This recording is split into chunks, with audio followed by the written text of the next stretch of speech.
자, 그걸 자, 소나기 이거 한간에도 돼. Oh dear. Arah jalan ke Very bad. Doctor Hoga. First is this. Jesus was tolerant of all people. Much of what we know about Jesus comes from his mother. She was the one Dr. Luke consulted when he wrote his Gospel. It contains much that is unique to that Gospel alone. Among those features is the account of Jesus' first and only address to the synagogue at Nazareth. The congregation of the synagogue was so enraged by that address that they laid hold of him and took him to the top of a cliff and attempted to throw him down. But his time had not yet come, so he disappeared and went on his way. It seems that he could become an invisible man at will. Catholic theologians tend to slur over this incident as if it is of little theological importance. They pay small attention to the reasons why those Jews wanted to kill Jesus. Very likely the church authorities do not want the faithful sheep to pay too much attention to it because it could be bad for business.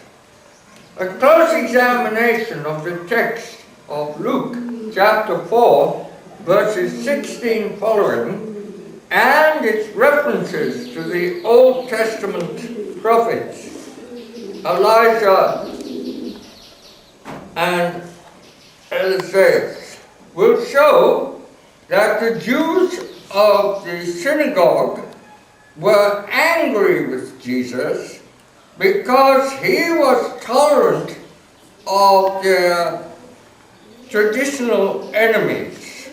He claimed that the God of Israel, through his prophets Elijah and Elisha, loved and helped all peoples, even those who were the worst enemies of the Jews. He also implies that if the Jews refused to listen to his teachings, there were other people in the world who would listen. These days, there is terrible intolerance in this world, even among believers of various religions. So I want to remind people that God himself is not intolerant, and neither is Jesus, who is the prophet promised by God to Moses in Deuteronomy chapter 18 verses 15 following.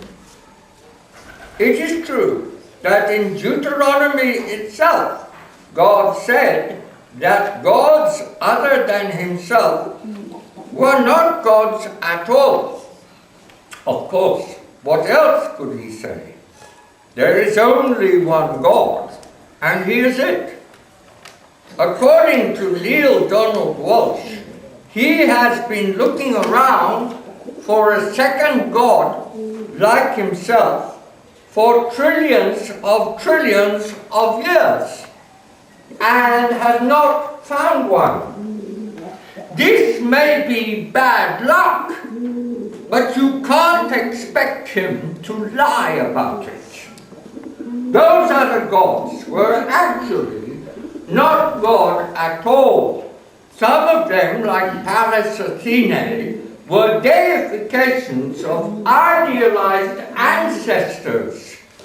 Some were personifications of the forces of nature, And some, though prone to error, were groping attempts to express some aspects of divinity incompletely. However, when followers of those other gods visited Israel, the law of God instructed the Jews to treat them with hospitality and tolerance. It was not their fault if they were born in a less privileged domain than Israel, and so did not know about Yahweh.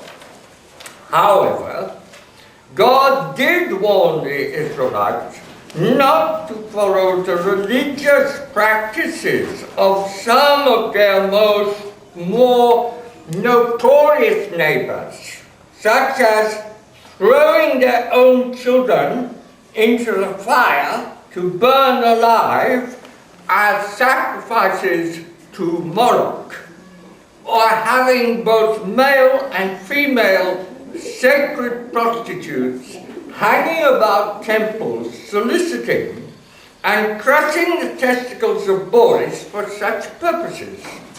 When God chose Israel as an instrument for the redemption of the whole world, he had to make sure that the line of ancestry down to Jesus would not be cut off by sacrifices to Moloch, crushing of testicles, or making people into sacred hookers.